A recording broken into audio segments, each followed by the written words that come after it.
guys, Ron here, and with a whole new generation comes a new batch of Pokemon. If you know me, you'll understand that I'm a fan of a majority of Pokemon.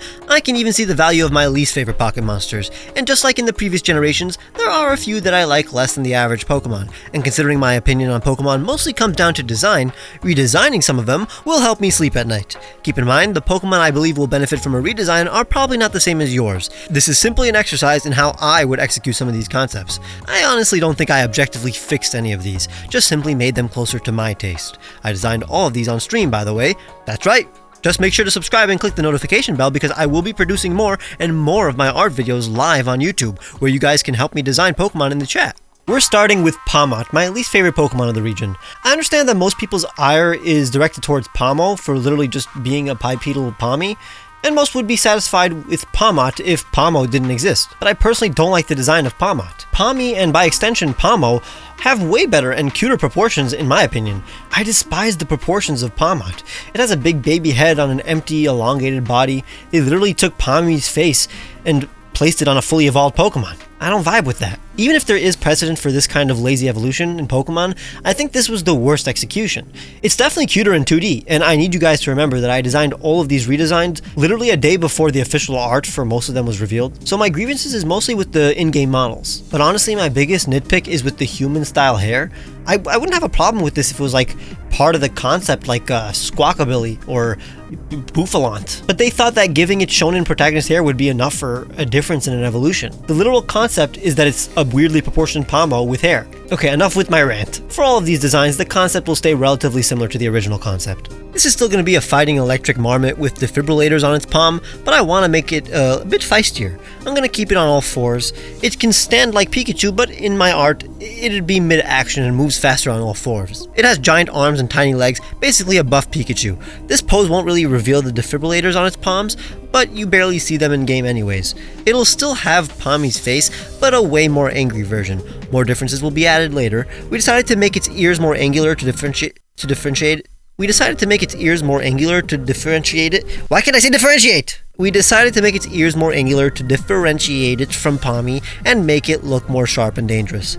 This guy is tough and can beat you up, which contrasts with the fact that it can also use its dangerous arms to revive its comrades. We decided to change the shape of its snout and gave it eyebrow spots again, so it's not just a Pawmi face, oval cheek pouches for the same reason. Chat was unanimous in wanting its colors to be dark orange, almost red, to allude to its fighting type. Later we went back and made its hair match its snout and patterns. And in the final design, I gave it a more natural pose with spiky back that shows how angry this Pokemon is. I just absolutely love the contrast between cute and fierce. It's what Pokemon is all about. It's like seeing a kid who only works out its upper body, but very effectively. I'm sure many will find the original cuter and that I barely changed its design. The whole point is to not make a completely new Pokemon, but to work with Game Freak's parameters. You can like what you like. It's not like this will replace the real design. This is simply what I would want to see. It would make Pawmot an A-tier Pokemon for me, unlike the current Pawmot. Next is Flamigo. I've definitely came to appreciate the simplicity of its design and fully understand its lawn flamingo origin. It's supposed to look plastic. The juxtaposition between its unassuming look and how aggressive it is funny to me. So I don't dislike this Pokemon. Not to mention the fact that its neck is knotted in order to prevent deadly energy from leaking out, and how its body is vaguely reminiscent of a boxing glove. But I have an idea to make it less boring with a concept that is also adjacent to its existing concept. The most important aspect of Flamigo is that it's the synchronized Pokemon, but nothing in its design indicates that. So I want to redesign Flamigo by tacking on the concept of aerobics. This synchronized exercise was incredibly popular in the 80s, a decade that also heavily inspired the aesthetics of Vaporwave, which flamingos are already associated with, especially since lawn flamingos were very popular in the conservative suburbs of the 80s. It all goes together quite well.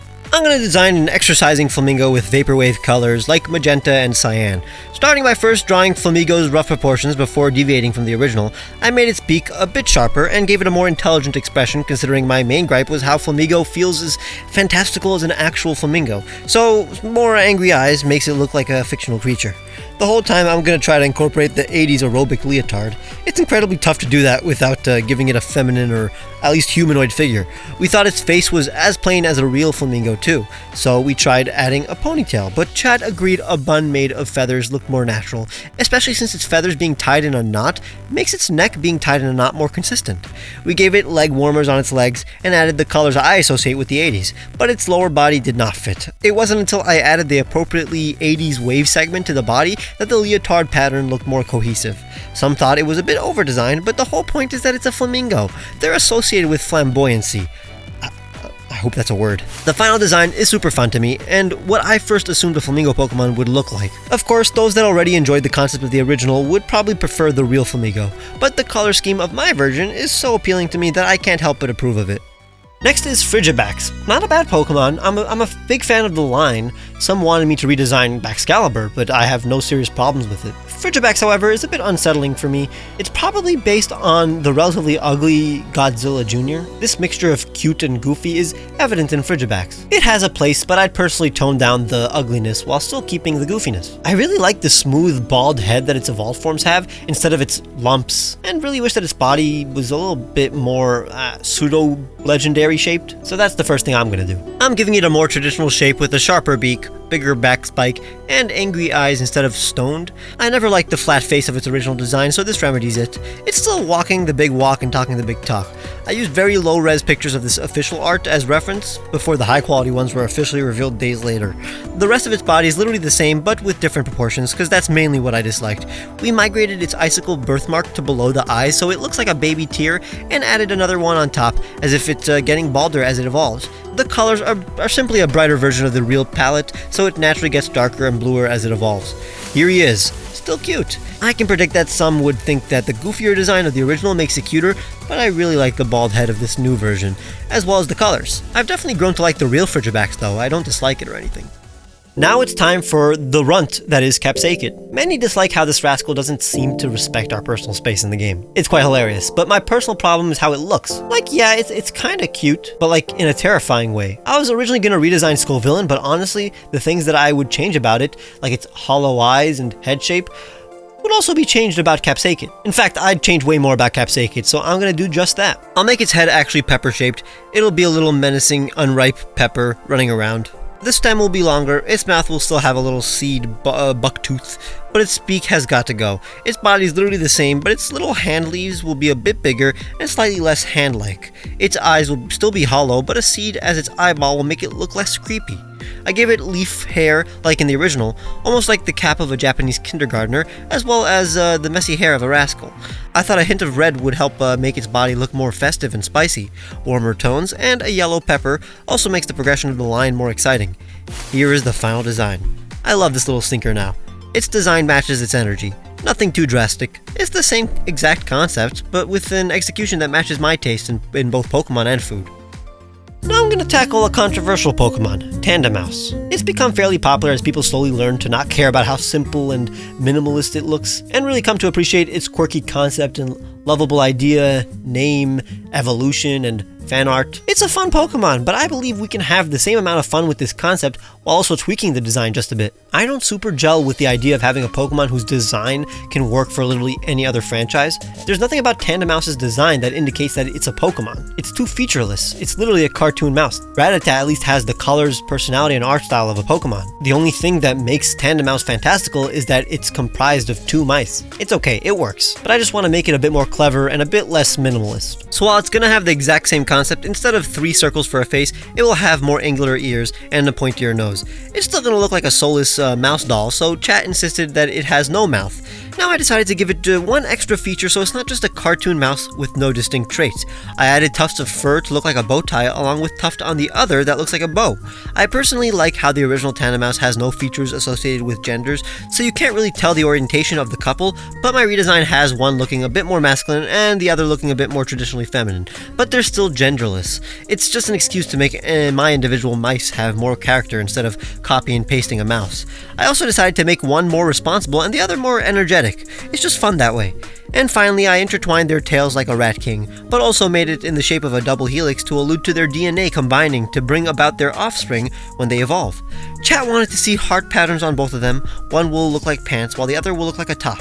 They're still kinda white, but I decided one will have a pastel blue and the other pastel pink. And then when they're a mousehold, their babies will have purple spots. And finally, lines that look like seams tie them all together, and some extra coloration balance out the design and really make them look like mouse dolls that I had as a child. Just pretend the original Tandemaus didn't exist and you saw this first. I'm sure you'd still enjoy it, while still satisfying those that didn't really like how simple the original was. In an ideal world, there would be different variations for all the types of families, but this is a proof of concept. I don't have time for the rest. And finally, the Pokemon I wanted to redesign since the beginning, way before the games came out, Bellibolt. This dude is a frog, but while his extra features like the belly and fake eyes allude to frogs, the actual body and limbs look nothing like a frog's. I don't like how it looks like a marketable blob made to sell toys before actually looking like a real creature. Most Pokemon are able to do both, but it feels like this one was made to just be a mascot, which is fine. I just think it could be better. I'm not gonna pretend like I have the power to fix this, but the one feature I know I could do better are the fake eyes. Usually this feature would have a much more clever execution, like making it earphones to allude to the sound and electricity an electric frog would generate. But no, these are just the most generic googly eyes that don't even match the aesthetic of the rest of the design or even a frog. So let's begin by drawing the general avocado shape of the original, but with slightly longer legs and thighs, and forehead more reminiscent of a frog's. It'll have the same expression, but with a more minimalistic mouth. We originally thought closed eyes will make its fake eyes look more real, but that'll change later. I made its fake eyes look more like the tympanum of a frog, you know, those circles on their cheeks, with a horizontal design to look like the pupil of some frogs. Actual fingers, and then visible static on its belly. Its patterns will be placed in the same location as the original patterns, but with more natural looking patterns. And the green will be more teal-like to mix well with the orange and yellow. Here is the Bellibolt I've wanted since the summer. It literally has everything the original has, but fits into the world a bit more, instead of looking like a toy mascot in the wild. Again, I'm sure there will be some who prefer the uniqueness of the original, and I can appreciate that. And I hope you can appreciate this video, enough to leave a like and subscribe for a possible part 2. Take a look at the description as well for the music I use, the t-shirts I made for you guys, and my Patreon, where you can get cool rewards like seeing my videos days early, and my Patreon Discord. You can also press the join button for the same rewards. Follow me on Twitter, where I post sneak peeks of my art too. Bye!